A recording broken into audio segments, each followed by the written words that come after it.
Hanga naman ako din sa sinabi ni President Payel ng Senegal nung siya umupo sa pwesta. Ganaray. I don't want my photographs in your offices because I am neither a god nor an icon. I am a servant of the nation. Instead, hang pictures of your children and look at them whenever you need to make a decision. And if the temptation to steal ever arises, take a good look at your family's picture and ask yourself if they deserve to be the family of a thief who has betrayed the nation.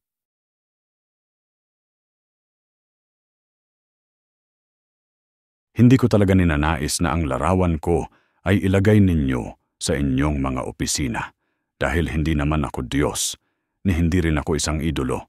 Ngunit ako ay isang lingkod ng bansa.